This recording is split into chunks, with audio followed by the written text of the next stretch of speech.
Mhm.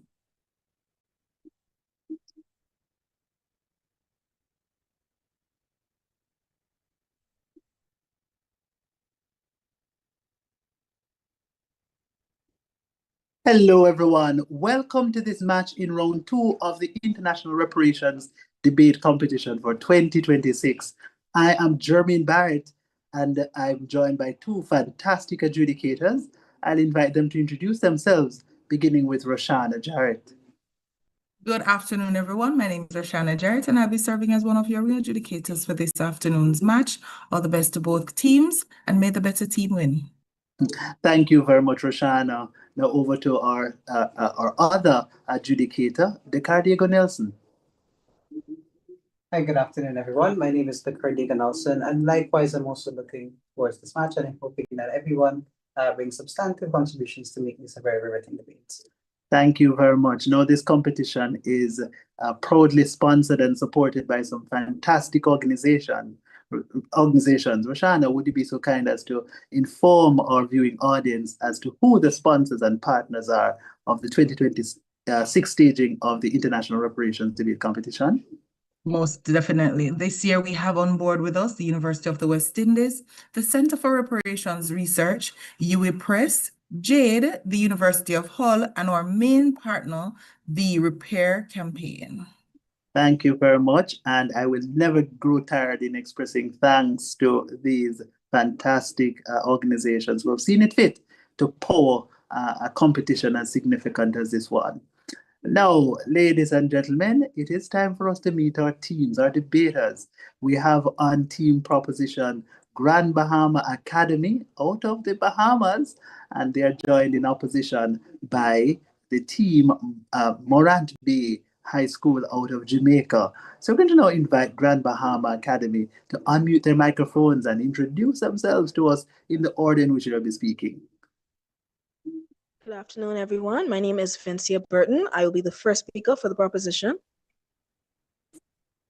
Good afternoon, everyone. My name is Andres Burrows, and I will be the second speaker for the proposition. Good afternoon, everyone. My name is Nathan Padden, and I will be the third speaker for the proposition. Thank you very much, team members of Grand Bahama Academy. And we now go over to the opposition team to hear them introducing themselves. Good afternoon, everyone. My name is Omaria Berg, and I'm the first speaker from Sacramento. Good afternoon, everyone. My name is Christina Wheeler, and I am the second speaker for the opposition. Present day, everyone. My name is Donnie Jones. I am the third speaker for the opposition. Thank you so very much. Thank you for introducing yourselves and being prepared to engage in a fantastic and a mind-expanding debate. But before I move on, we have a very special judge here with us. That's a guest adjudicator, and I'm going to invite her to introduce herself. Mia, the floor is yours. Good afternoon, everyone. I am so excited to be with you today. I'm looking forward to some well thought out arguments and a vibrant discussion between the teams. I am representing the Center for Reparation Research, and I can't wait to see what you've learned so far.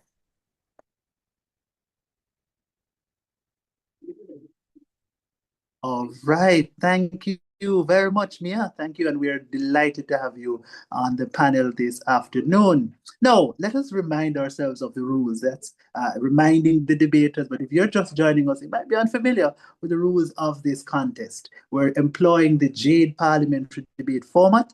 And in this format, each team has 3 debaters. There are 2 teams, and the debaters will have different times within which they'll present. The first speaker presents for 7 minutes. The second speaker for 6 minutes. The third and final speaker speaks for 5 minutes on either team.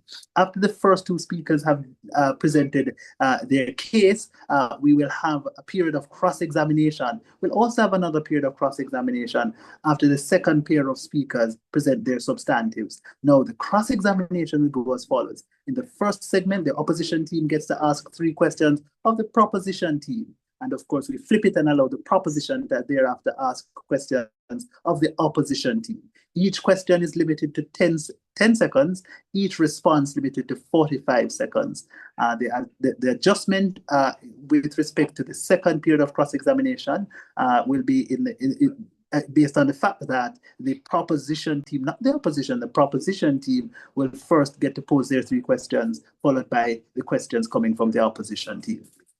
After the second period of cross-examination, we'll pause for 1 minute to allow the debaters to really fine-tune their final contributions in this debate. Thereafter, we will have the reply speaker from team opposition delivering their final submissions within 5 minutes, followed by the final contribution in the debate overall coming to us from the third speaker, the reply speaker from team proposition. Okay. Finally, debaters, bear in mind that we have what are called protected times. That specifically if you're the first or second speaker on your team. What that looks like is that you'll be given a signal via the chat here, indicating that you have spoken for 1 minute. You'll also be informed that you have 1 minute to go. In between those 2 signals, points of information are encouraged from the opposing team. And of course, we anticipate that you will accept at least 1, assuming that at least 3 are asked. All right. Now, of course, our team our timekeeper rather will be adjudicator Roshana Jarrett. All right. So with that in mind, we are ready. We are so excited at the start of this match. So we now invite from the proposition team from Grand Bahama Academy. Let us make welcome the Honorable Prime Minister. Hear, hear. The balance of power is the scale of peace. Thomas Paine. Honorable Speaker, distinguished judges, esteemed opponents, ladies and gentlemen. Colonialism was not just a chapter in a textbook. It was a system built on power imbalance. Economic power, military power, political power, narrative power. One side dictated while the other endured. Between the 16th and 20th centuries, European powers controlled over 80% of the world's land territory.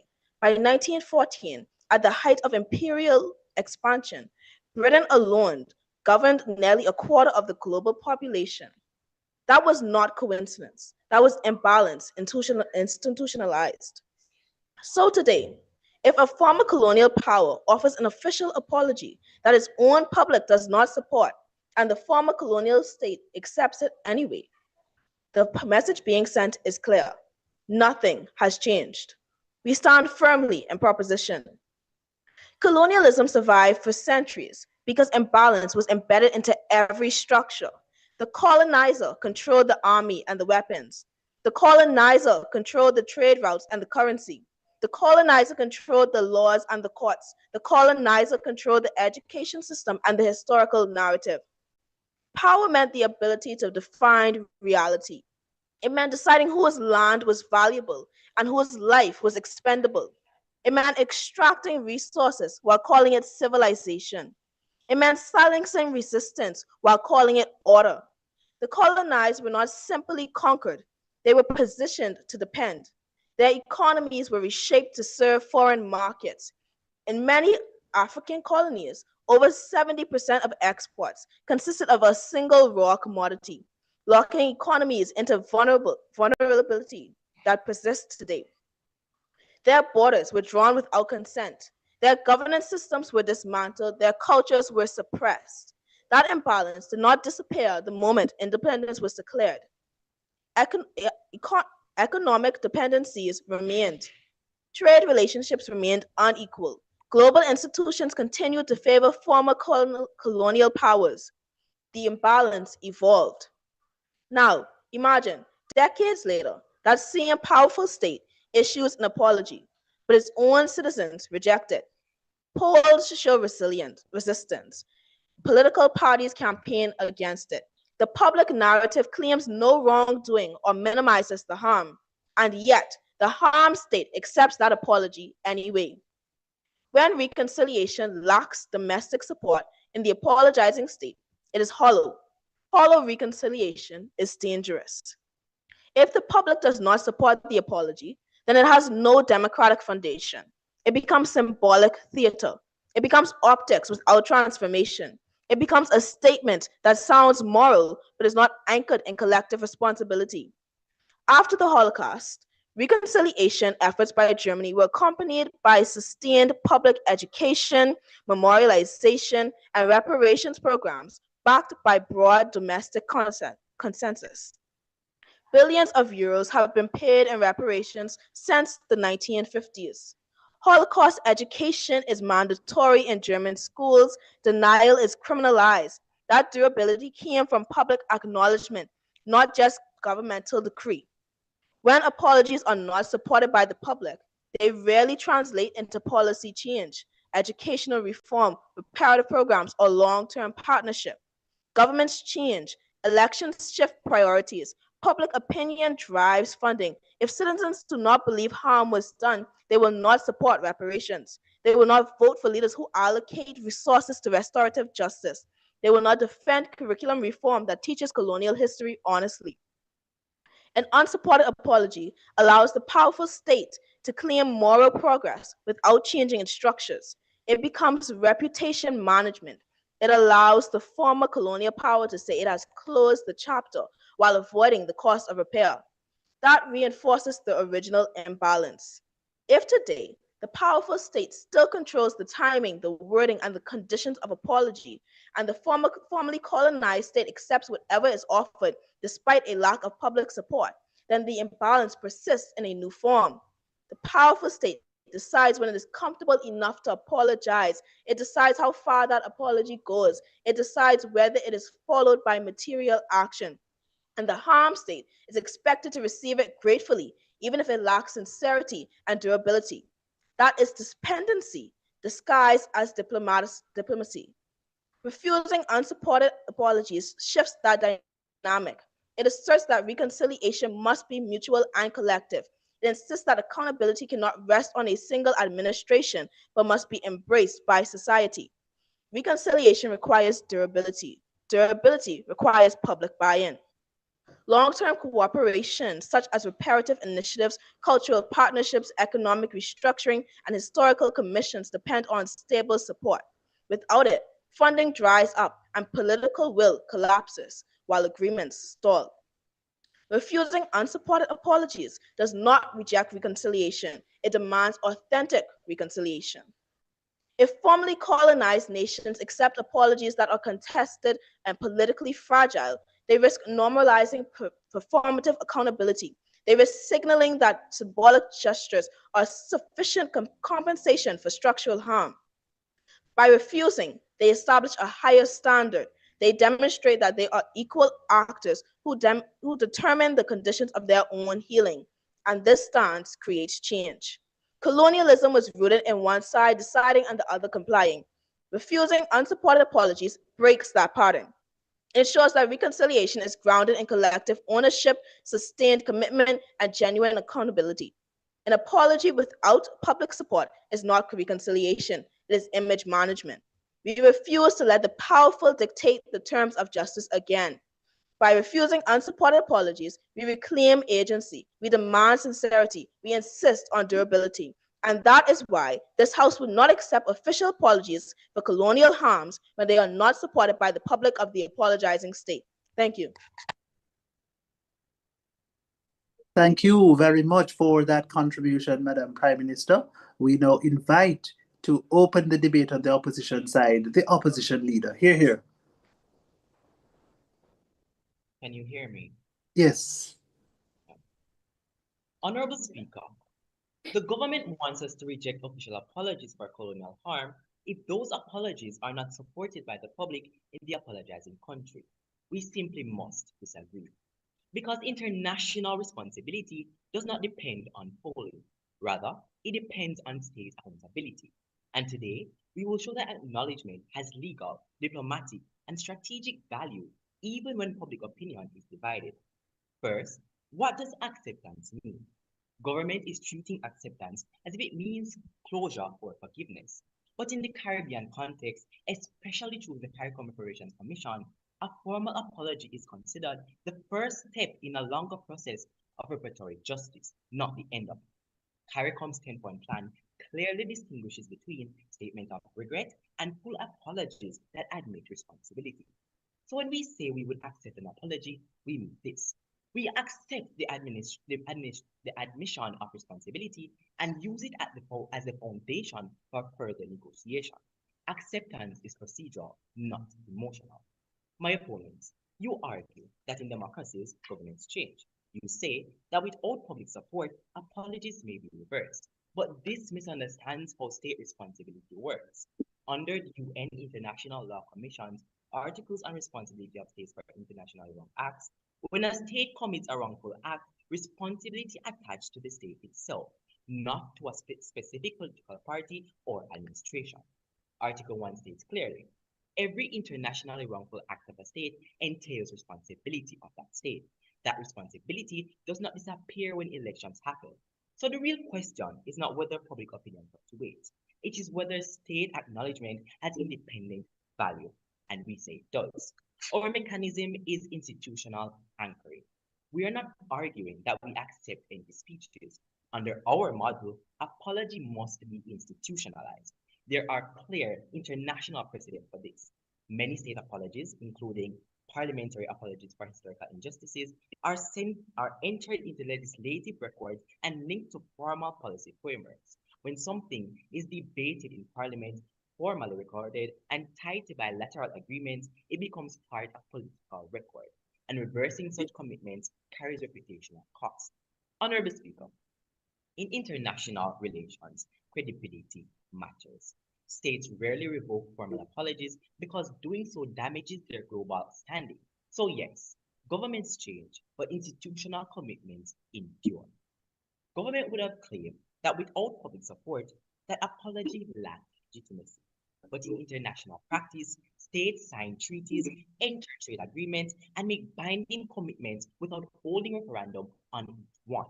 Legitimacy in international law flows from recognized state authority, not unanimous public agreement. If we adopt government standard, Honorable Speaker, then acknowledgement of historical wrongdoing would be nearly impossible in polarized societies. Transitional justice scholarships show that public consensus often develops after official acknowledgement, not before. Truth commissions, for example, frequently begin amid deep social division. Acknowledgement can lead public understanding. It does not always follow it. With that said, allow me to present my first substantive argument. Recognition strengthens reparation claims. Once a state formally admits responsibility, that admission strengthens reparations discourse. Reparation scholars, such as Circular Beckles, argue that acknowledgement is critical because it shifts the debate from whether harm occurred to how it should be addressed. An official apology moves the issue from denial to negotiation. If we reject that acknowledgement because public opinion is not aligned, we lose a strategic advantage in diplomatic discussion. Acceptance gives us a leverage. My second substantive talk about justice as a stage process. The CARICOM 10-point plan does not treat apology as final justice. It treats it as an opening act, followed by education reform, cultural restitution, public health initiatives, and development cooperation. Justice in international practice is often incremental. For example, post-conflict reconciliation processes begin with acknowledgement before broader reforms take place. If we refuse acknowledgement, Mr. Speaker, because implementation is uncertain, we stall the process before it begins. This brings me to my third substantive, moral and historical consistency. My opponents, colonial harm was not dependent on democratic consent from colonial Caribbean peoples. Enslaved Africans did not vote for empire. Colonized societies did not approve extraction and exploitation. So it would be inconsistent to now argue that acknowledgement of those harms must depend on democratic comfort in the former colonizer. Responsibility exists regardless of majority opinion. We are not saying public support is irrelevant. Public support strengthens implementation and makes reforms more durable. But public support affects the depth of reform, not the value of acknowledgement itself. Sometimes leaders act first, and society grows into that moral understanding over time. Honorable Speaker, international law attaches responsibility to states, not to fluctuating public opinion. CARICOM recognizes apologies as the first stage of reparatory justice. Institutional anchoring ensures durability, even in democracies where governments change. Acceptance does not mean forgiveness, it means securing responsibility on record and building from there. We do not freeze justice until public opinion is perfect. We secure acknowledgement and continue pressing for a meaningful repair. I thank you.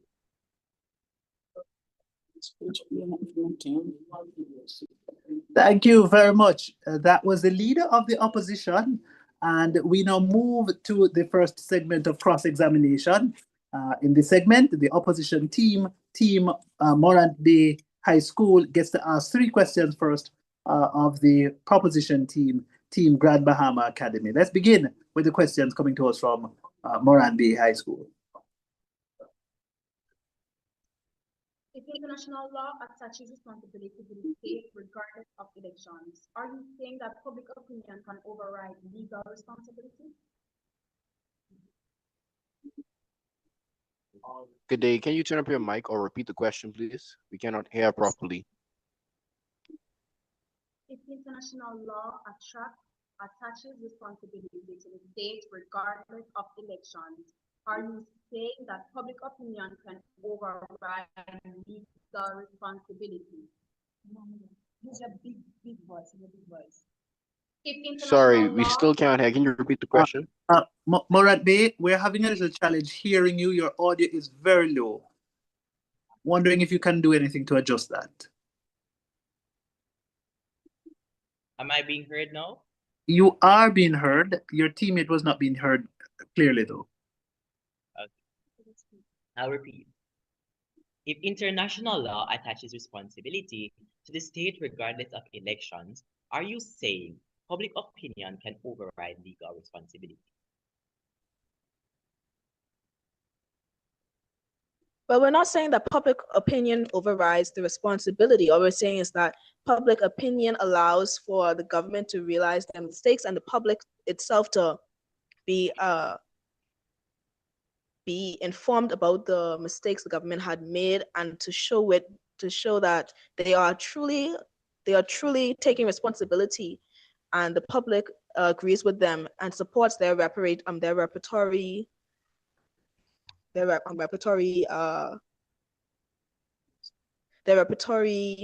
success and the building that they are trying to establish.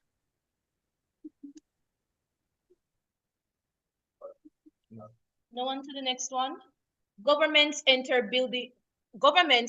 binding treaties without referendums. So are you arguing that an apology carries more democratic weight than war, trade, or sanctions?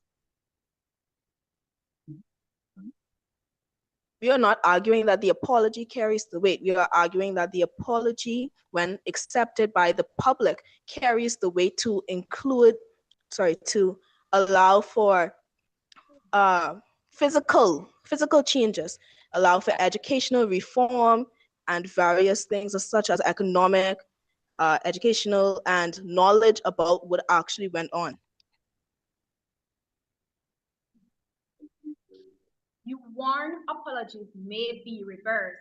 Can you provide one concrete example where a formal state apology for historical injustice was officially rescinded? Repeat the question. Can you repeat the question, please? You warn apologies may be reversed. Can you provide one concrete example where a formal state apology for historical injustice was officially rescinded?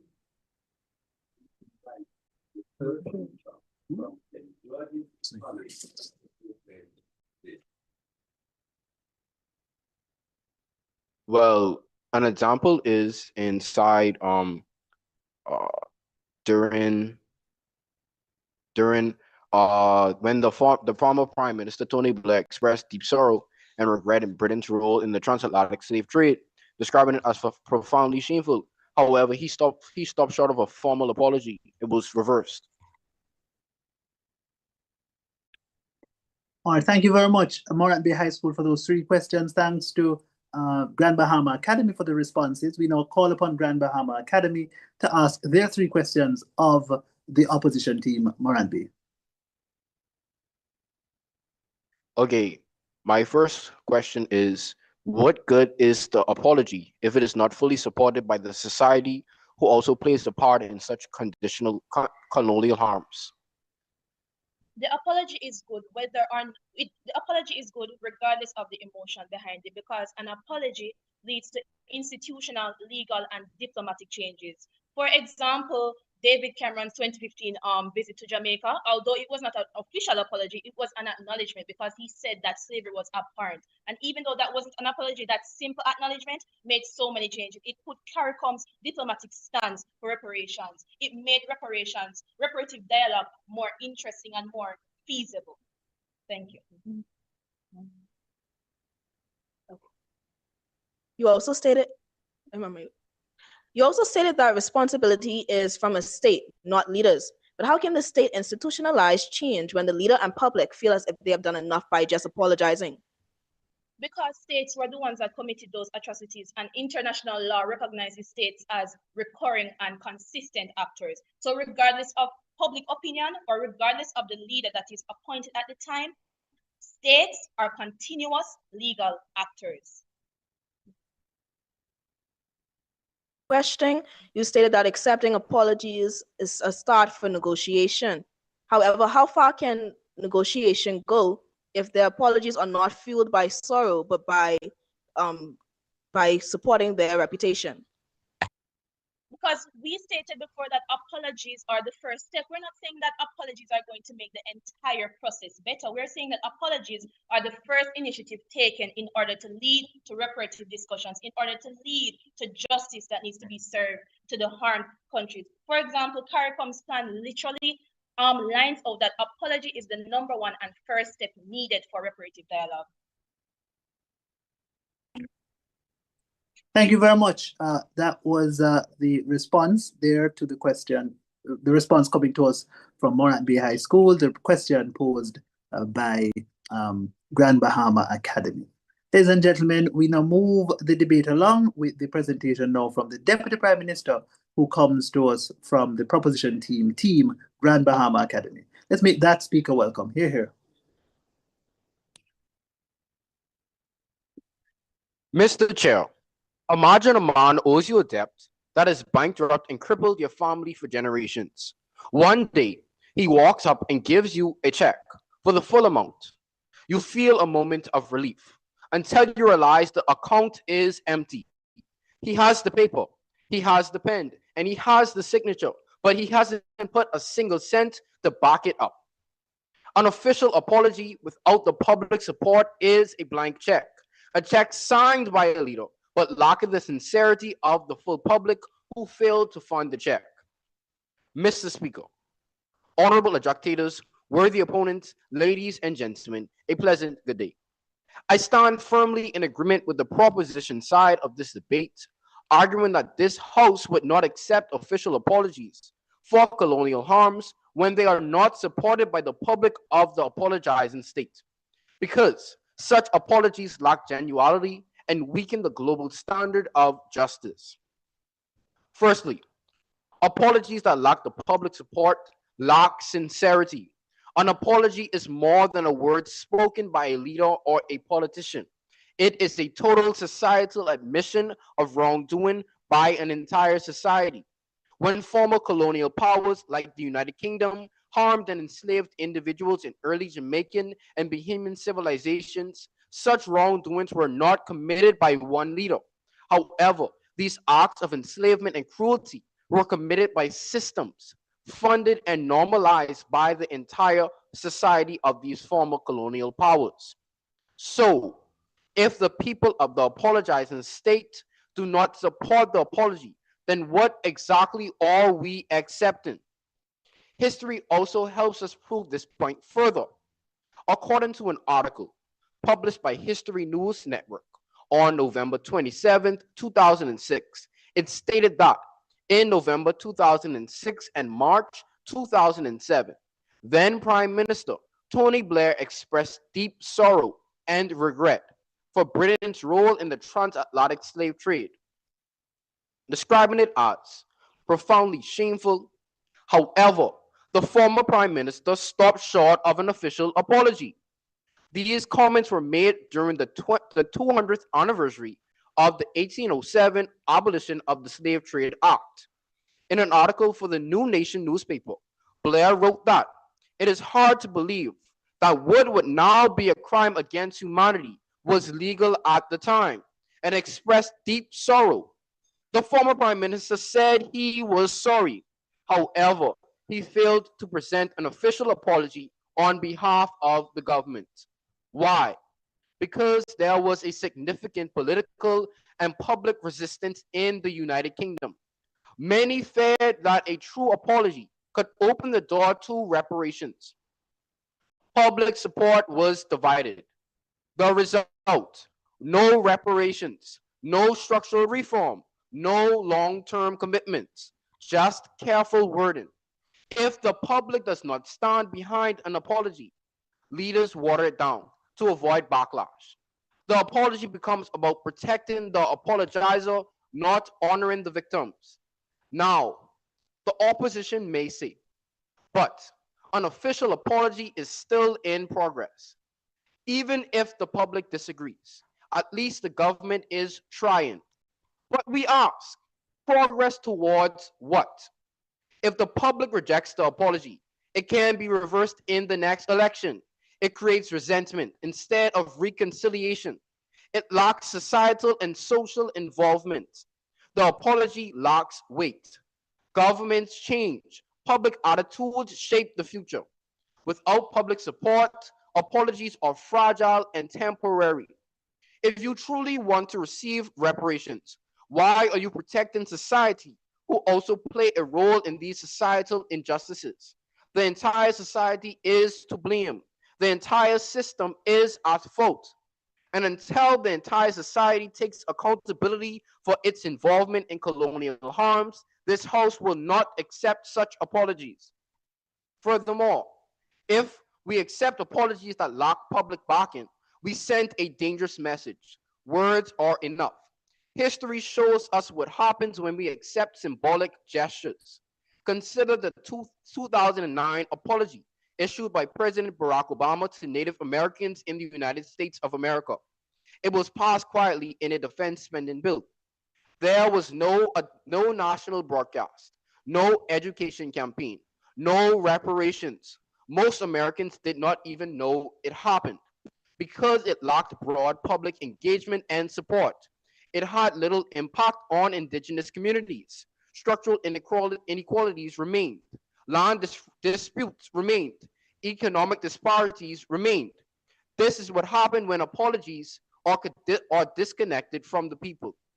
Mr. Chair, history proves that apologies without public support come watered down, lead to no structural change, are easily reversed, and ultimately fail victims. And if we accept those apologies, we tell the world that justice can be symbolic. For countries harmed by colonialism, justice must be more than symbolic. Therefore, this House would not accept official apologies for colonial harms when they are not supported by the public of the apologizing state. Thank you. Thank you very much. That was the Deputy Prime Minister from Grand Bahama Academy. We now call upon the Deputy Leader of the Opposition from Morant Bay High School to present, or rather to extend, the opposition's case. Hear, hear.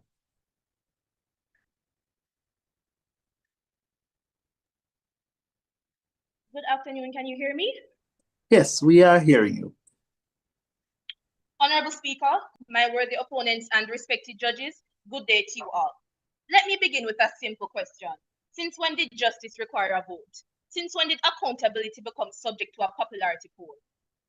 Today, the government wants us to believe that unless a majority feels comfortable, responsibility must wait. We, the opposition, reject that entirely. I will address three things first: democratic legitimacy, second, instability and backlash, and third, the strategic consequences of the government's model. On democratic legitimacy, colonial harms were committed by states. They were organized, funded, and enforced by state machinery. International law treats states as continuous legal actors. That means the same state that once benefited from exploitation carries forward responsibility for it, regardless of changes in leadership or shifts in public mood. Responsibility is institutional. Public opinion is temporary. Government's model fails because it makes justice conditional on majority comfort rather than state obligation. Contrary to the government's belief, an official apology is not merely symbolic. It performs three concrete functions. First, it places wrongdoing on the formal record of the state. Second, it signals acknowledgement in diplomatic space, which strengthens claims for negotiation and reparative dialogue. Third, it creates internal pressure within the apologizing state for further education, investigation, and policy reform. None of these functions require 51% approval. On instability and backlash. After the Second World War, the German state formally acknowledged responsibility for the Holocaust and committed to reparations. But we must not romanticize that moment. Post-war German society was not immediately united in moral clarity. Many citizens resisted deep national reckoning. There was denial, there was fatigue, there was resentment towards reparations payments. Large segments of the population did not want to continuously revisit the crimes of the past, nor did they uniformly support the scale of responsibility the state accepted. Yet the apology and reparative commitments came anyway. The state acted before consensus was comfortable. And because it acted, public education systems were restructured, memorial culture was built, and historical acknowledgement became embedded in national identity over time. Germany's willingness to confront its past strengthened its legitimacy internationally and stabilized its diplomatic relationships. Under the government's model, formerly harmed states would be expected to reject such acknowledgement simply because segments of the German population were resistant. That would have weakened accountability, not strengthened it. Recognition did not wait for unanimous applause. Recognition led, and public consciousness followed. This proves government's claim about instability is flawed. Leadership can shape consensus. Waiting for consensus prevents leadership. Now, consider David Cameron's 2015 visit to Jamaica. He described slavery as abhorrent, but stopped short of issuing a formal apology. That choice was not accidental. In international relations, a formal apology can carry legal implications, including strengthening claims for reparations. British public opinion on reparations was divided, yet even his acknowledgement mattered. It reinforced at the state level that slavery was morally wrong. It strengthened CARICOM's diplomatic position in ongoing reparations discussions. It placed the British government on record. That record has strategic value. Under the government's model, such acknowledgement would be treated as insufficient unless backed by majority approval. But rejecting it would not pressure British voters. It would only weaken Jamaica's leverage. This brings me to the strategic consequences of government's world. Official apologies are diplomatic tools. They can unlock negotiation channels, facilitate development partnerships, and lay the groundwork for reparative frameworks. Acceptance keeps the door open. Rejection closes it. If formerly colonized states adopt the government's model, they risk creating a cycle where acknowledgement is dismissed, negotiations stall, and nationalist factions in the apologizing state feel validating in resisting further responsibility. That is not progress, that is paralysis. We must ask a deeper question. Should justice be delayed until it is comfortable? Should accountability depend on polling data? Or should states, as enduring legal actors, fulfill their duty to acknowledge harm when that harm is clear, even if segments of their population resist? In government's world, justice becomes conditional. It waits for emotional readiness. It bends to populism. In our world, acknowledgement begins the process. It strengthens diplomatic standing. It builds normative standards of accountability. It creates space for deeper reform. Justice that waits for comfort is not justice. It is delay disguised as principle. If we are serious about historical responsibility, then we cannot make justice contingent upon comfort. We cannot make accountability subject to fluctuating opinion polls. Justice demands courage from states. It demands that acknowledgement come when it is due, not when it is convenient. If justice must first win a popularity contest, it will never arrive on time. Accountability belongs to the state, not to the opinion polls, and we will not make history wait. Thank you.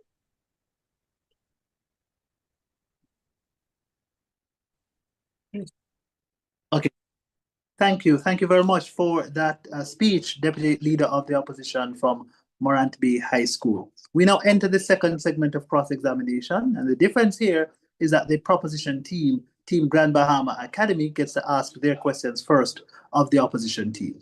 Grand Bahama, you may pose your 3 questions now.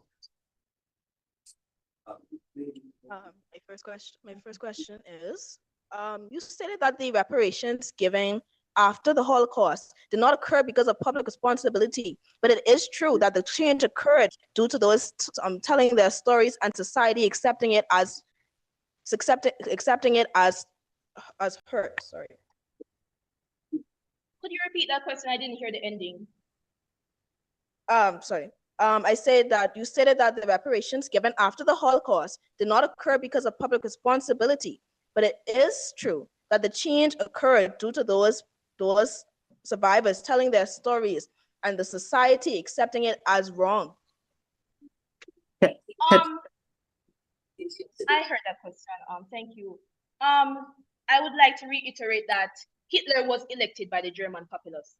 Back in the Holocaust, the German population did agree to the atrocities that were committed towards the Jews. That question literally highlights tyranny of the populace. Just because majority of the population agrees with something doesn't mean that it is correct.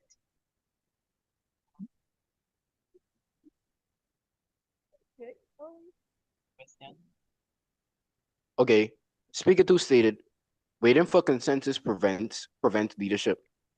Who is the consensus? Does the consensus not consist of the society who also played a role in such colonial harms?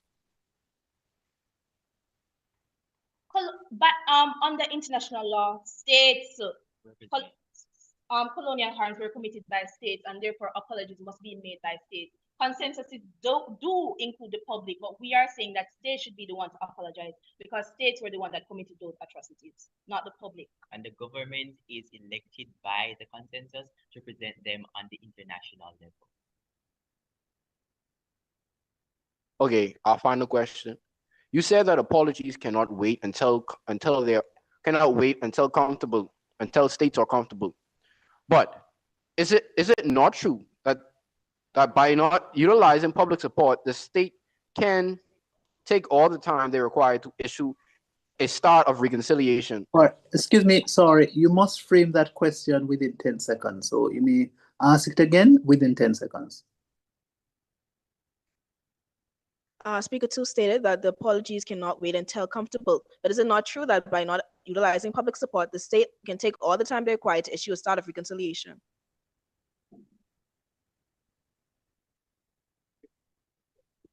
Sorry, could you repeat that one more time? Not true that the state can take all the time it requires to utilize a state of, sorry, let me repeat that one more time. Sorry, 1 second.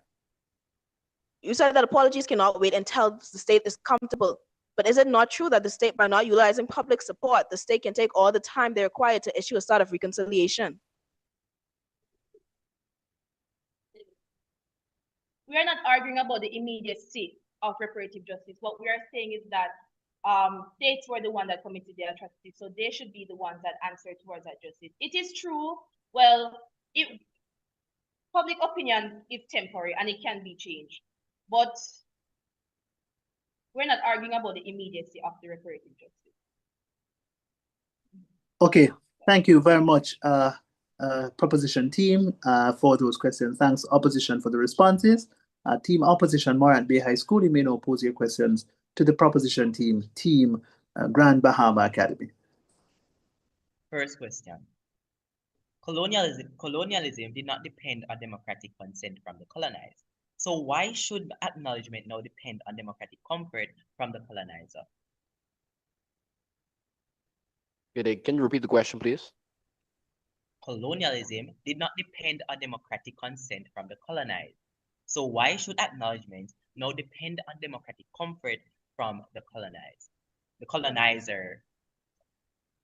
Well, the simple truth of the matter is those colonial harms did not just happen by the leader of the colonial state. It happened by a total involvement of the society.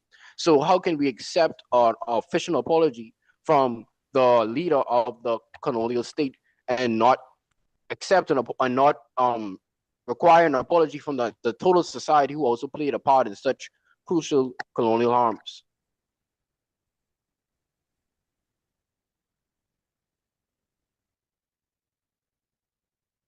All right, second question. If public opinion in the former colonial power never reaches consensus, under your model, does acknowledgement and therefore justice never occur?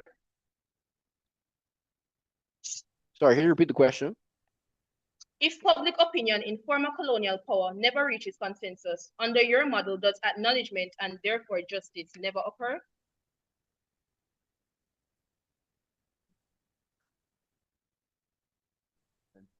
In full agreement. Well, we never stated that it must reach full agreement. We're saying that apologies without public backing or official state backing are not going to reap any whole weight or reap any sort of physical reform. So that we're saying that once the state and the public accept it as a wrongdoing, then the reparations then come in physical form and not just in words.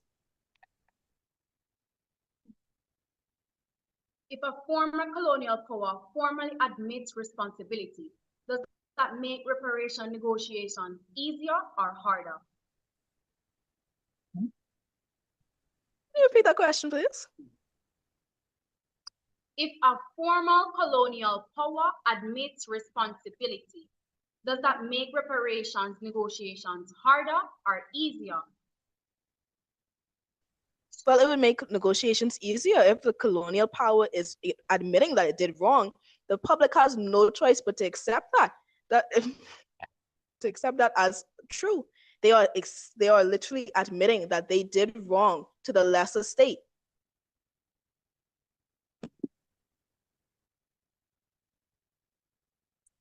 All right, thank you very much. That brings us to the end of the second segment of cross-examination.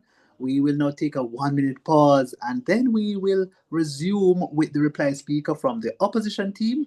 That's Team Morant Bay High School. Then the debate concludes with the reply speech from the proposition team, Team Grand Bahama. Teams, your 1-minute pause begins now.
One minute, Jermaine.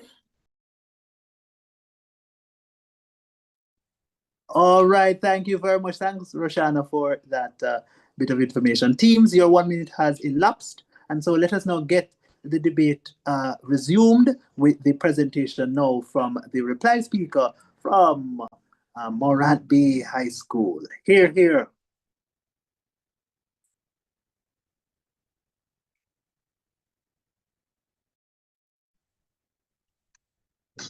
Are you hearing me? Yes, hearing you. Honorable Chair, distinguished adjudicators, worthy opponents, a pleasant day to you all. As third speaker for the opposition, I rise to the occasion to bring this debate with decisive tension. And as such, I ask, what standard actually produces real progress? The opposing view asked us to reject official apologies when they lack majority public support in the apologizing state. At first glance, that sounds principled. It sounds democratic. But in practice, that standard traps societies in moral paralysis. In democracies, progress really begins with consensus. It often begins with leadership. Let us be clear about the principle at stake. An apology without full public backing may be incomplete, but incomplete does not mean meaningless. An official apology would be the first institutional step. It is not the final destination. It is the opening of a door. What determines whether that apology has substance is what follows. Does it lead to educational reform? Does it produce reparative policy? And does it create material accountability? My opponent, if those follow, then the apology is not symbolic theater. It becomes the beginning of structural change. The government has stated that reparations would be a blind check. I implore the government to educate themselves on CARICOM's 10-point plan that explicitly states that reparations would take the form of an apology, education funds, restitutions, healthcare initiatives, building corporations, and technology transfer. If we demand public support first, we assume that moral legitimacy flows upward from opinion polls, but public opinion is often slow, divided, and shaped by fear, misinformation, or political convenience. If instead we accept official apologies amid division, we accept that leadership can shape moral growth. Both models sound reasonable. Only one creates forward movement. The government has also stated that an apology with no public support is fragile, but history gives us proof that. Consider the moment in 1970 when Chancellor Willy Brandt knelt in Warsaw, when he acknowledged Germany's responsibility for Nazi crimes. Many Germans opposed him. The gesture was controversial. It divided the country, but he did not wait for a unanimous public endorsement before acting. Today, history recognizes that moment as a defining step in reconciliation. Public support followed moral leadership. It did not precede it. If the proposition standard had been applied in 1970, that gesture would have been dismissed as invalid. Instead, it strengthened Germany's democratic culture and international legitimacy.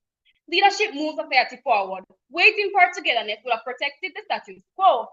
Now, consider Britain today. Britain includes a significant Caribbean diaspora shaped directly by a legacy of empire. When the state acknowledges historical harm, it reinforces a core democratic principle that all citizens' histories are recognized within the national story.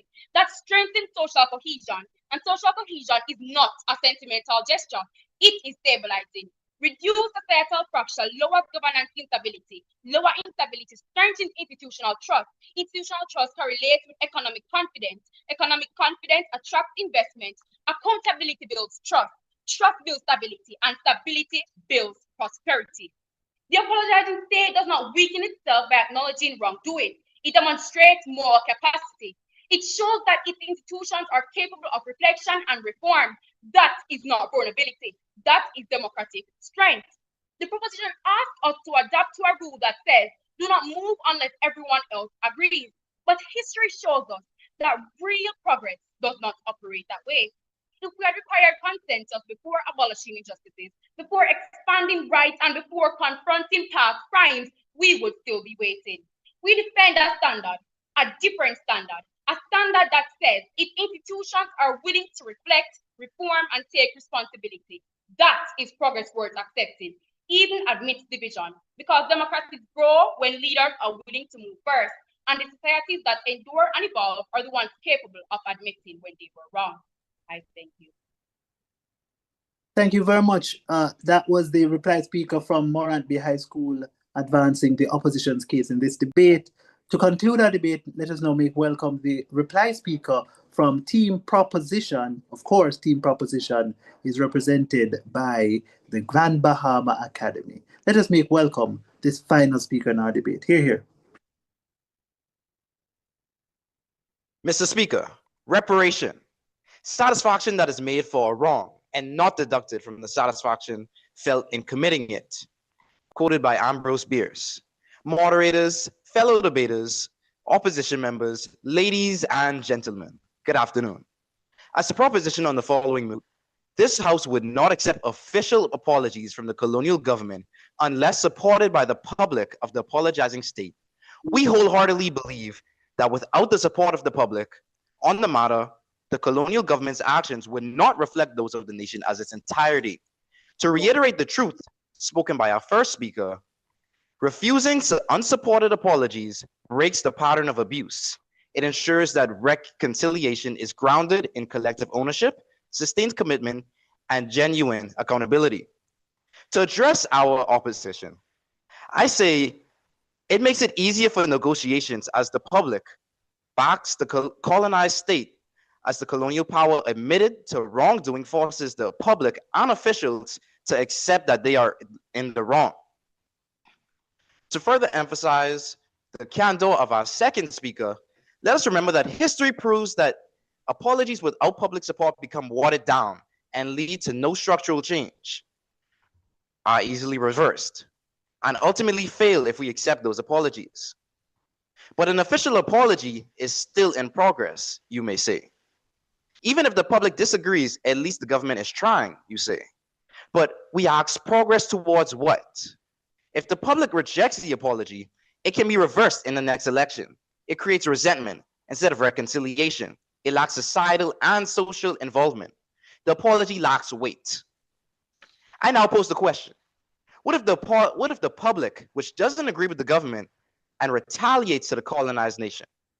My claim is this: if the feedback from the public does not align with the colonizer nation and that people retaliates, is it an apology that heals or an apology that harms? Anyone can say that they are sorry if they must, but the point is you shouldn't be forced to say sorry. You should want to say it.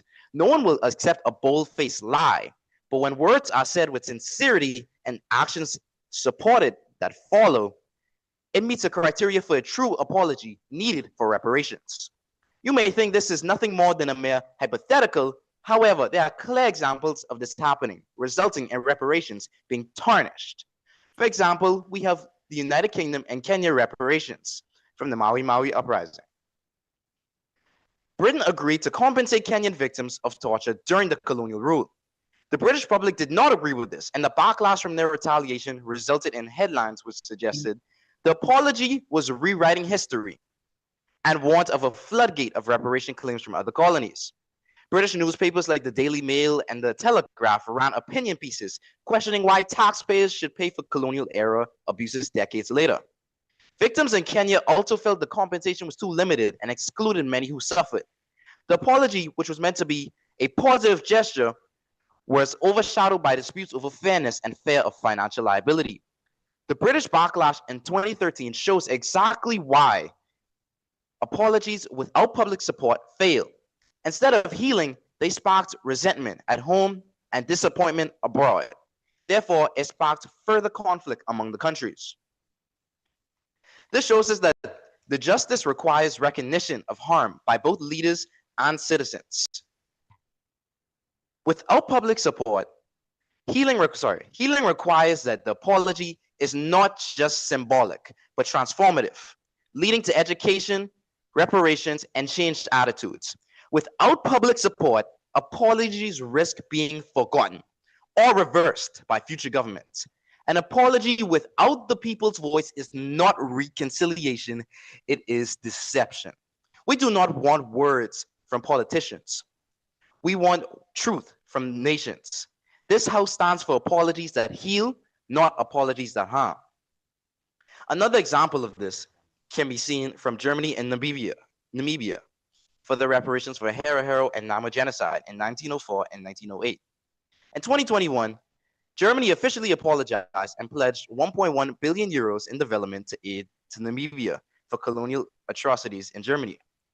In Germany, some of the politicians and citizens criticized the apology, claiming it was unfairly burdened current generations with guilt. Germany's apologies to Namibia shows how unsupported apologies can backfire instead of reconciliation.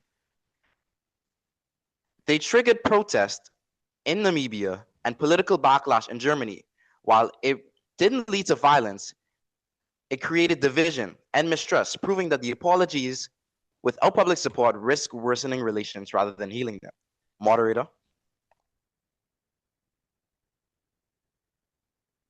Okay, thank you. Thank you very much, Speaker. You are in fact out of time. And with that, ladies and gentlemen, we've come to the end of this debate. We are going to now take some time as judges, hopefully not too much, to deliberate, to weigh the arguments, to reflect on the impact of these arguments from both teams. And then we'll return with the result, announcing the team that advances to the next round of this competition and, of course, some justification for that call. All right, stay tuned. We'll be back with you shortly.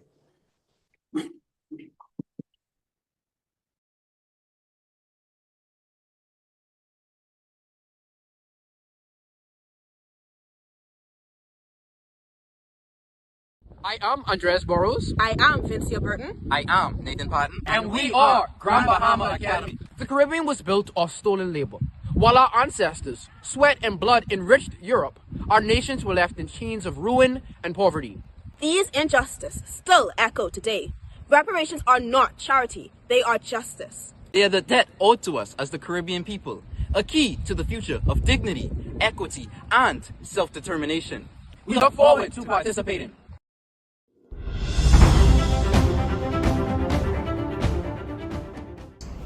Reparations.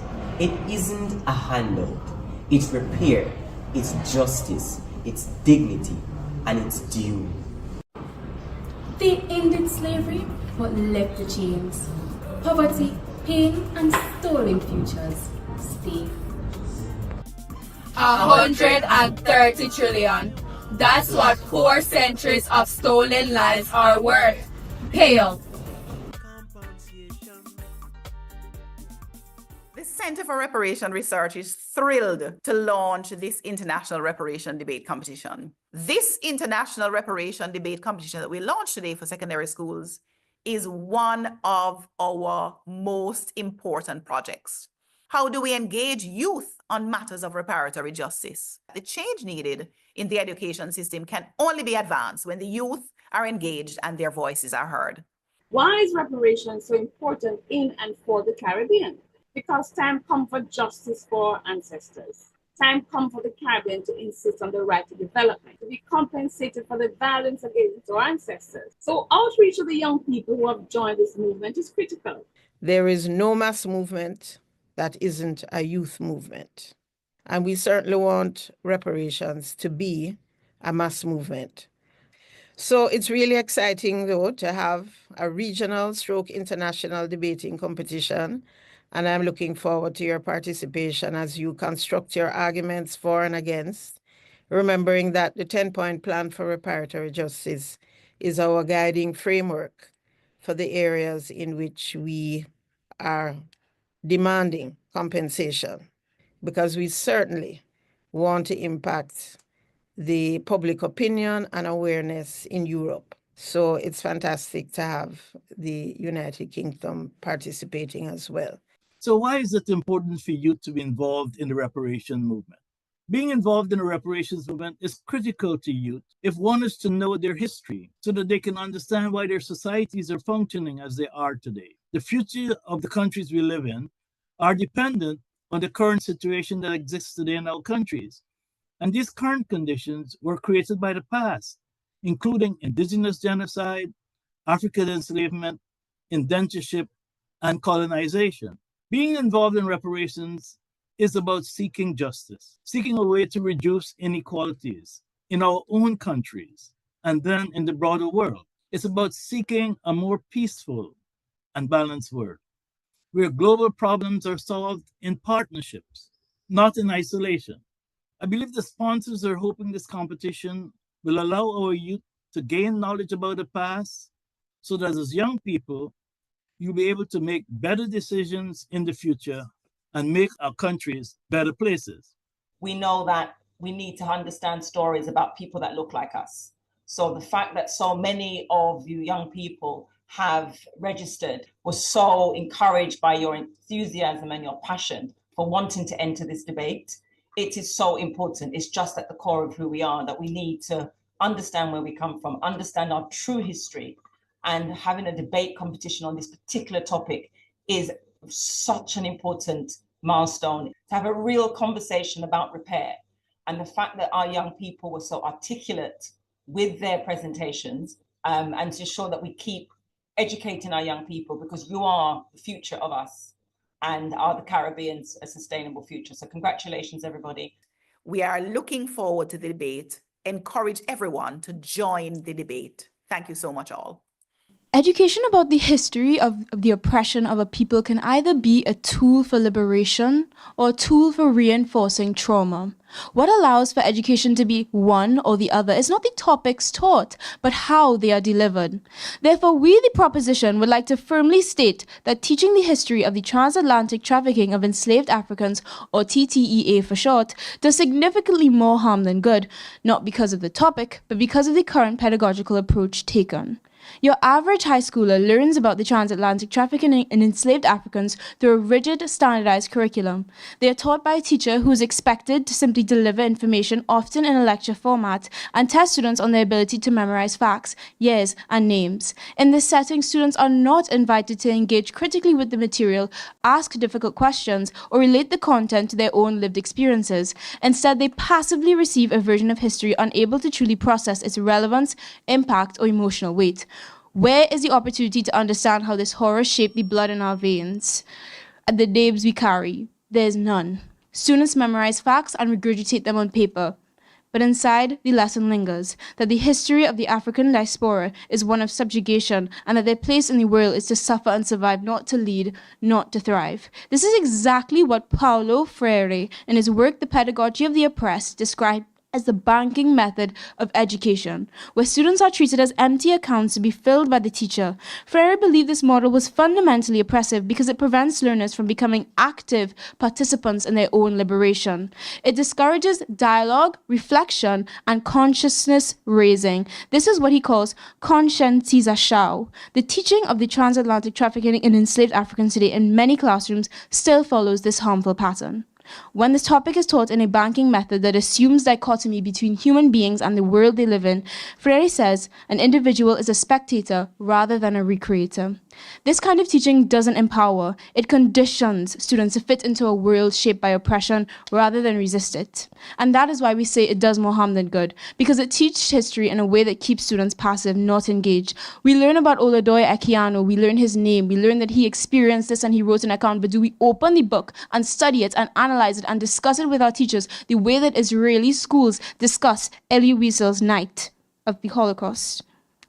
The opposition says they want students to learn about the slave trade and the enslavement of a people. And of course, we all want all students across the world to have reverence for this grave and absolutely horrific period of history. And we do this with the intention that learning about it can empower them to challenge the lingering legacies of racism and inequality. However, defending the status quo, which our opposition seeks to uphold and claims offers us more good than harm, will not offer us this. This is not remembrance. This is not reverence. And when you trace the system back to its roots, you realize that this is not our system at all. Accepted. The fact that students today are not listening about the brutality, but also about the resistance, the rich civilizations before slavery, and the ongoing legacies, creating empowerment more than harm. Right. Our issue is not with these topics being taught, but it is the way that they are taught and the way that they are emphasized with regards to all of the other things that are occurring within African history. To continue, our education system was inherited from Britain, a colonial power that had no interest in nurturing Caribbean identity or liberation. And what good can we expect from teaching this topic when we are continuing to do so in England's pedagogical approach? Even worse, as you mentioned, African history is taught in the Americas and Europe as though it began with slavery. From primary school, students are introduced to African people not through the glory of their kingdoms, their intellectual traditions, or their achievements, but through their chains. Why is it so hard for you to name a single black figure whose legacy is not defined by resistance or white oppression? Why is it that we teach about Toussaint and Nani but not Imhotep, Mansa Musa, or Queen Nzinga in the same breath? This should be taught first. And compare this to how the Holocaust is taught in Israeli. This is taken from the Israeli Ministry of Education. Point of information. Declined. Children are introduced to the brilliance of their culture first, their thinkers, their faith, and their resilience before they are taught about genocide. Their oppression is contextualized within a legacy of strength, not as the first chapter. If that isn't a pedagogical problem, then what is? When slavery is taught primarily as a story of powerlessness and victimization, with the current banking method of pedagogy, it does more than inform. It deeply affects the psychological development of students, particularly those of the African diaspora. During adolescence, a critical time for identity formation, as described in Erickson's theory of psychosocial development, students are particularly vulnerable to internalizing messages about their race and their place in history. If the dominant narratives they encounter emphasize subjugation or this constant need to fight without also highlighting pre-colonial civilizations and agency, students may inherit a sense of trauma and inferiority. Claude Steele and Joshua Aronson's 1995 concept of stereotype threat shows that students underperform when they fear confirming negative stereotypes about their group, a common experience for Black students navigating a curriculum saturated with ancestral suffering. In classrooms where Black students only encounter these narratives and are rarely offered examples of greatness before colonial times, they are more likely to fear confirming negative stereotypes about Black intellectual inferiority. And yes, this study found that this did significantly reduce their academic performance. In contrast, we argue for emancipatory pedagogy, which views students as active co-creators of knowledge and encourages reflection, dialogue, and transformation. We want students to read and discuss the first accounts, and this should be a mandatory part of the curriculum, not an option. Additionally, students should be first met with pre-colonial history that showcases the richness and strength of Africans from various tribes and kingdoms before delving into the horrors of the slave trade. Through student-centered dialogic approaches, this topic becomes not a detached narrative of victimhood, but a pathway to critical consciousness where students develop an internal locus of control, a sense of pride, and the tools to challenge injustice. When classrooms prioritize empathy, voice, and critical inquiry over memorization, the teaching of the TTEA can become what Freire calls a practice of freedom, not oppression. We are fully justified in arguing that teaching the history of the TTEA causes more harm than good on the basis of the heavily flawed pedagogy. In parliamentary debate, motions like this are evaluated based on the status quo, meaning how things are actually occurring now. As such, the opposition cannot shift the debate by suggesting that in some ideal future it could be taught differently or argue on the basis of the principle. We are debating the present, and the burden is to defend the way that it is taught now. Thank you. All protocols observed, the opposition remains resolute against the motion. This House believes that the teaching of the trafficking of enslaved Africans causes more harm than good. We in the opposition agree that there are flaws in the method, but we argue that even in its current form, teaching this history does far more good than harm.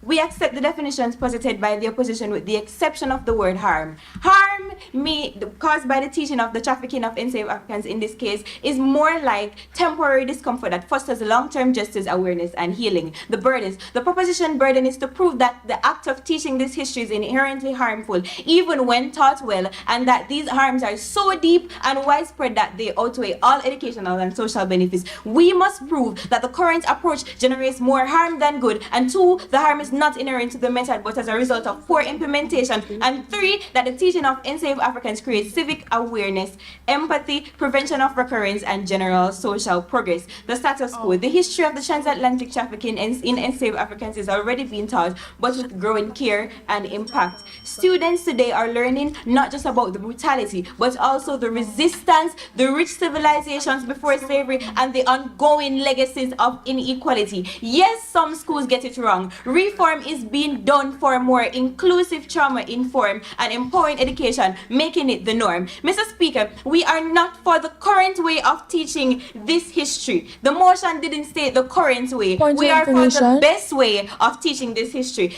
Allow me to rebut. And this best way is trauma-informed teaching. This would be training teachers to handle emotional topics with care, no graphic reenactment, use check-ins, and create safe spaces. This builds resilience instead of re-traumatizing students. And 2, balancing the story. Don't stop at brutality. Teach about African civilization, resistance leaders like Nani of the Maroons, and achievements of the African diaspora that restores pride and identity. 3, we would center real voices, use first-hand accounts, African scholars, and cultural sources to humanize the content and shift away from cold textbook trauma and link the past to the present, which will let students reflect through debate, which is already being done, and modern connections to racism and justice. This transforms discomfort into action and purpose, including Black educators. Involve Black voices in teaching is as authenticity, prevents tone deafness, and build trust.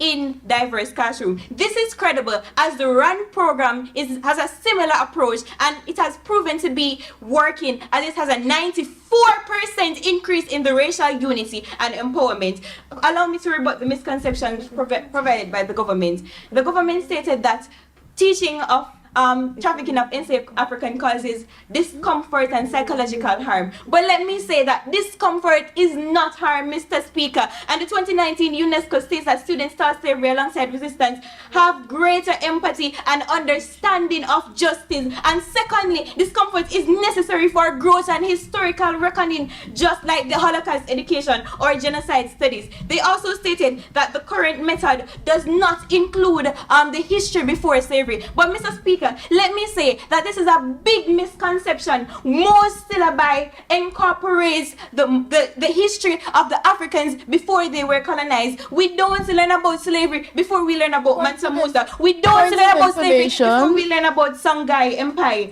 It is in the rationale also Points of information that the teachers should use discussions to actually engage the students. In today's debate, I will bring two substantive. One, the current methods build civic awareness, empathy, and critical thinking. And two, discomfort from learning is not the same as harm. It leads to empowerment. My second speaker will discuss justice and the prevention of repetition in the injustice, while my third speaker will prove why we remain supreme.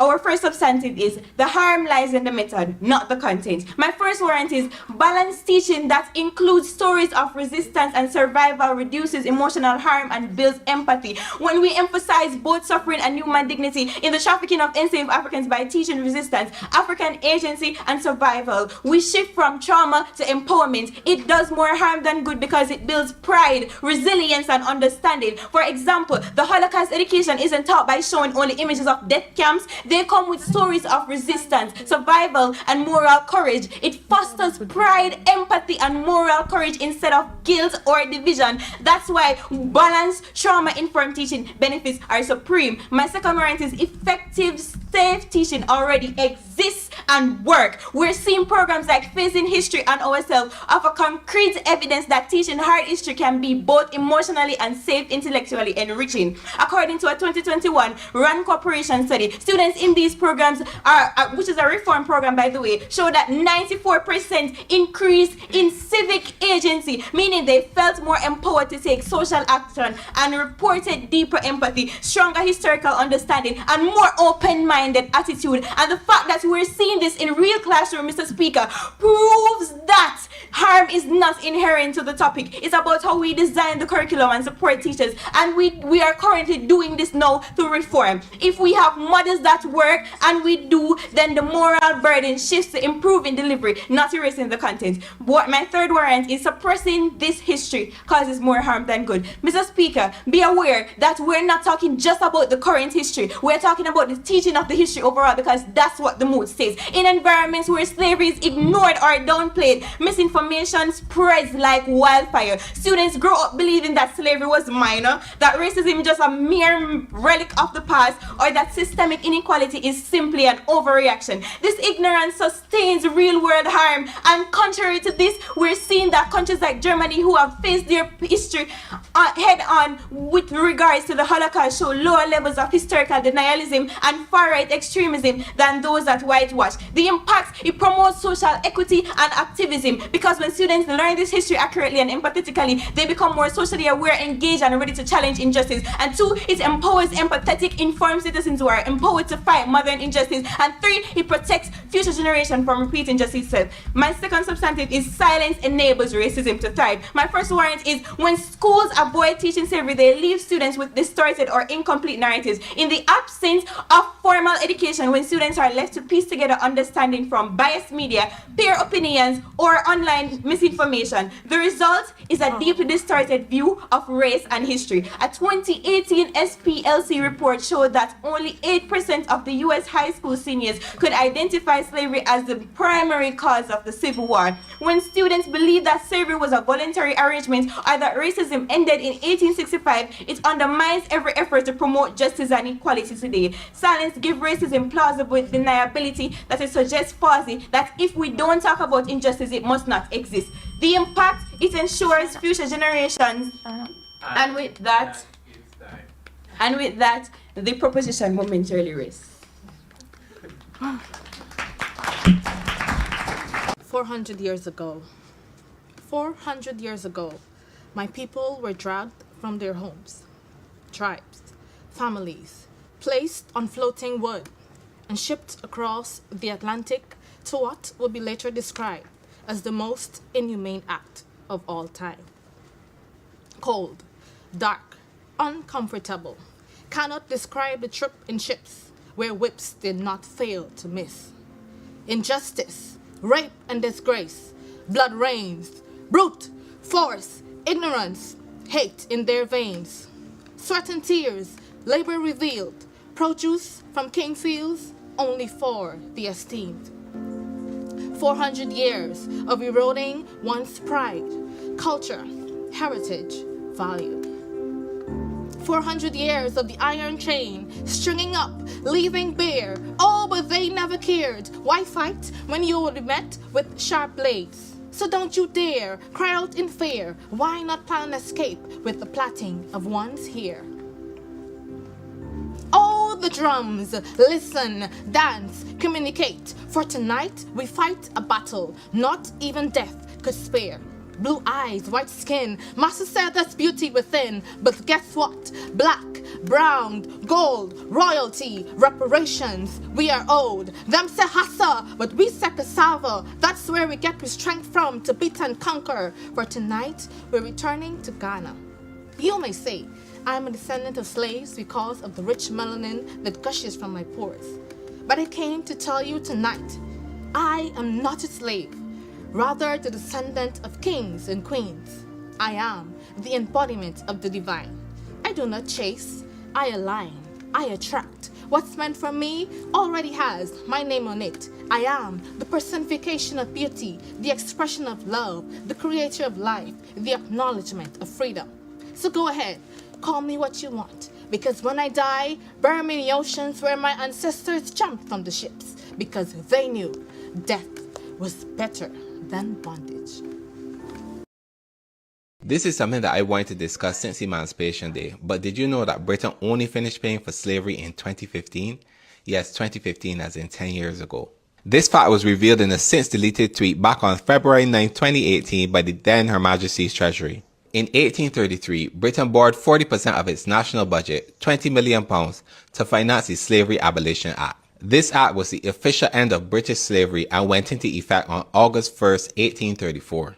The money that was borrowed was used to repay British slave masters for their quote-unquote loss of property. However, for the enslaved, there was no repayment and no form of compensation was offered. The amount that was borrowed, the £20 million, was equal to £2.2 billion in today's money. The since deleted tweet from Her Majesty's Treasury pointed out that the taxes paid by people today was used to repay the loan that paid the slave masters. This would mean that people from the Windrush generation and their descendants, people from Barbados, Jamaica, Trinidad and Tobago and other British colonies, would have helped to repay the loan taken out to pay the people who enslaved their ancestors. Using this video, I want to highlight that when people say that slavery was so long ago, 400 years ago, ancient history and we should get over it, we can see that it wasn't that long ago. If we look at a timeline of the history of Barbados, we can see that chattel slavery in Barbados lasted 207 years, whereas the time from emancipation in 1834 to today is only 191 years.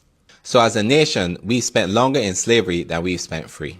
I want you to think about that. Facts like these are why people have started a call for reparations, to correct an injustice done to us as a nation, a region, and a people. If you want to learn more about reparations and how you can be involved, click the link in my bio.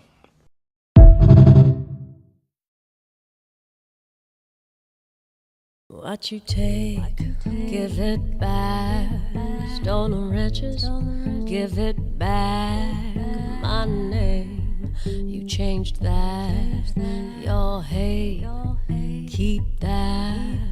My land, where's that? Green pastures now flat. Your greed did that. My religion, you stopped that.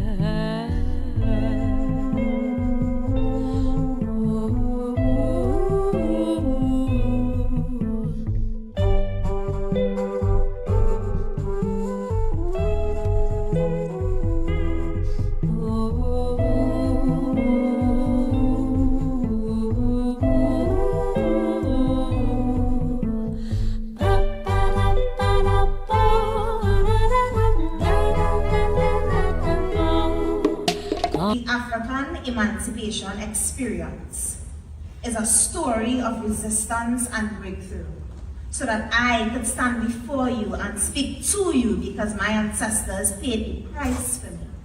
So when you look at me, see not just African beauty, but freedom in its entirety, where Black is beautiful and freedom is opportunity, where people who look like me can be celebrated equally. Don't be distracted by my melanin. This skin that was once frowned upon is now flourishing. And if you know not to which I am speaking, then let the history lesson begin. To understand where we're going, we must first understand where we come from. So for some, this story begins at the bottom of a ship, forcefully migrated from the motherland as human cargo, an economical decision to work on a sugar plantation, and so slavery began. Beaten mercilessly, and regardless of sex, they were all treated as property. Can you imagine what it would be like to not be in control of oneself, to have your very life determined by somebody else? And if you want to talk about human rights violations, slavery is the definition. Punishment, imprisonment, torture, mutilation, sold without hesitation, separated from tribes to limit communication, and if you even hum an African ritual master could have your tongue for that. So on the plantation, it had none of that. We did what we were told, no questions asked. After all, slavery was an organized business and we were just labor. To work without receiving a dollar, branded and assigned Christian names didn't make it any better. But I am the prayers of my ancestors answered. A strong Black African woman whose voice has the power to command even the boldest man, whose power comes from purpose, whose pain has inspired passion. So every African descendant walking confident continues to break the chains of a cycle. On August 1st, 1838, my generation was molded in hope, paid for in sacrifice, bought in tears. So when these heirs hear the words African emancipation, can we understand the dedication of our ancestors' contribution to civilization? Because these doorways to freedom that we walk through so gracefully was paid for with the life of your mummy's mummy. So I wear my African heritage proudly, as this poem speaks to who we are, who we were, and who we will be. And since I get to decide, I will take my African emancipation walk in stride. Stand with me, side by side, Black woman to Black man, Black boys to Black girls. Let our stories be told with honor. Let the skin be celebrated in boldness, for in the end, this story was always destined for greatness. Thank you, ladies and gentlemen. The Center for Reparation Research is thrilled to launch this International Reparation Debate Competition. This International Reparation Debate Competition that we launched today for secondary schools is one of our most important projects. How do we engage youth on matters of reparatory justice? The change needed in the education system can only be advanced when the youth are engaged and their voices are heard. Why is reparation so important in and for the Caribbean? Because time comes for justice for ancestors. Time comes for the Caribbean to insist on the right to development, to be compensated for the violence against our ancestors. So outreach to the young people who have joined this movement is critical. There is no mass movement that isn't a youth movement. And we certainly want reparations to be a mass movement. So it's really exciting, though, to have a regional stroke international debating competition. And I'm looking forward to your participation as you construct your arguments for and against, remembering that the 10-point plan for reparatory justice is our guiding framework for the areas in which we are demanding compensation.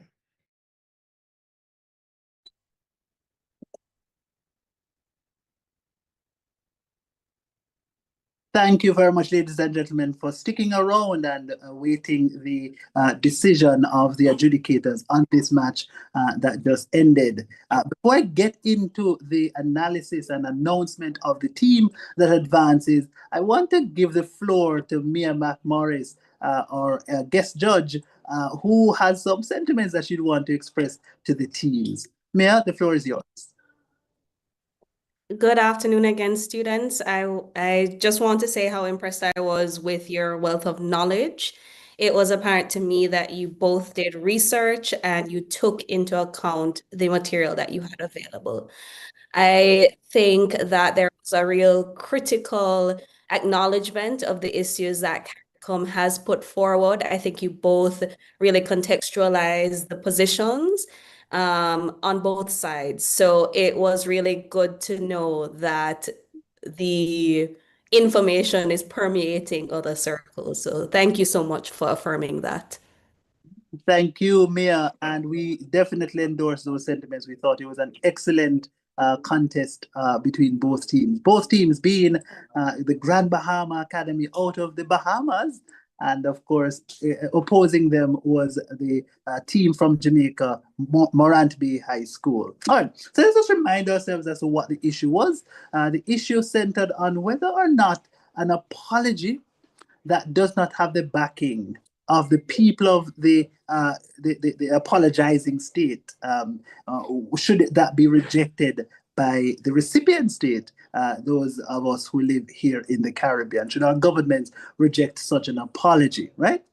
Now, the proposition team contends that there is greater value to the reparatory justice movement when it is that at the start, when we get the apology, that the apology comes with the backing, the force is greater legitimized by the people of the country issuing the apology. I think both teams understand that there is some implication of the apology with respect to urging the state towards movements along the 10-point CARICOM reparation plan, or CARICOM 10-point reparations plan, in terms of infrastructural development, possibly giving funding for development aid, assisting with the psychological harm and so forth. So there is, in both worlds, one, the apology, and two, some kind of an incentive towards achieving greater progress along the reparatory justice movement. Okay, so that is where we start.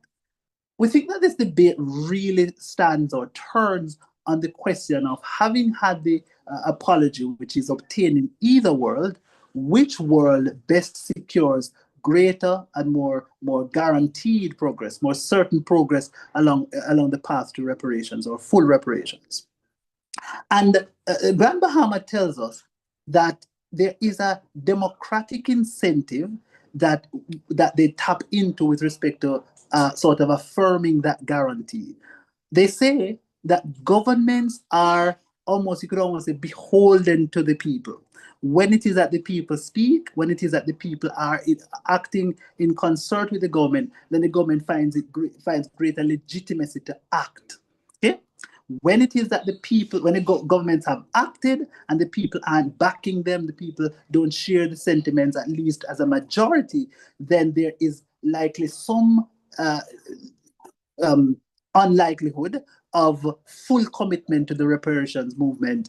Governments are probably a bit more hesitating in making the additional sacrifices towards fully achieving full reparations. And of course, at this point, I want to point to the examples presented by the third speaker, that being from Team Proposition, Grand Bahama Academy. Grand Bahama, he tells us that, and he looks at key examples. He looks at Britain and its reparatory justice attempts within I think it's Kenya, and of course Germany with respect to Namibia.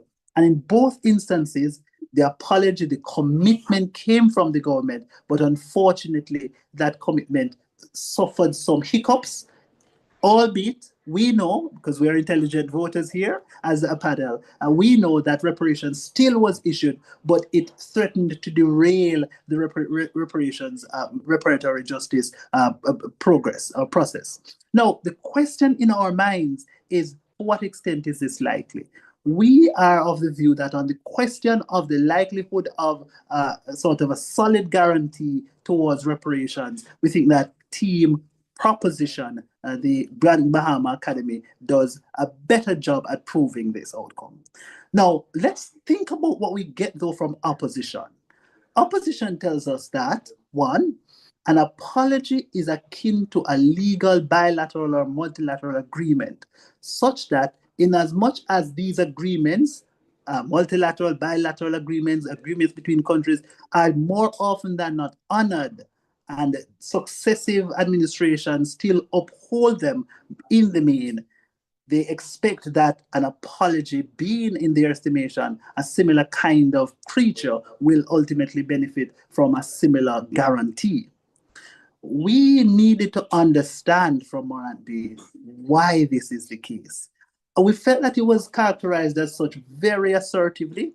We're not sure whether or not an apology is akin to a legally enforceable bilateral or multilateral agreement, right? And so we needed to get more appreciation of the exactness or the similarity of the two. The second thing we also had, which concerned at least the majority of us on the panel, is this question: what exactly is the utility of a reparation, of an apology? They say, one, an apology enshrines on a sort of a document that reflects the wrongs done by the country. It sort of etches that wrong on the slate of the country, if you will. My words, I'm sort of paraphrasing here. But then, thirdly, they say to us that it also incentivizes the country to undertake an education reform campaign. We needed again, Morant Bay, to get some kind of an appreciation of what the incentives are that would achieve those three things, specifically the education campaign, which would then mobilize the people of the country towards supporting the other prongs of reparations. Okay? And of course, broadly speaking, we get this characterization of the government as being the head and the representative of the country. We think that that is true, Morant Bay, but when we get into the weeds of the issue, even governments, because they're democratic, we concede with the side proposition that these governments are in some way or the other influenced by, and policies are ultimately more guaranteed, more assured, as I explained to you before, when it is that the democratic consensus of the people is also in alignment with the apology and other movements that align. All right. So with that said, ladies and gentlemen, it's a high-scoring match. The team that wins with 279 points to the second place team's 271. Ladies and gentlemen, the winners of this match in round 2 of the International Reparations debate competition, handsomely with 279 points.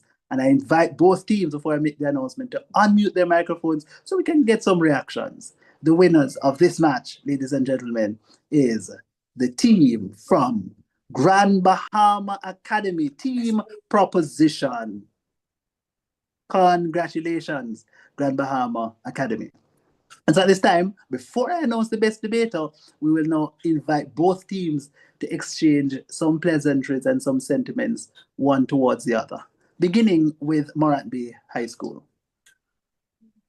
Congratulations, Grand Bahama Academy. We had a very wonderful match.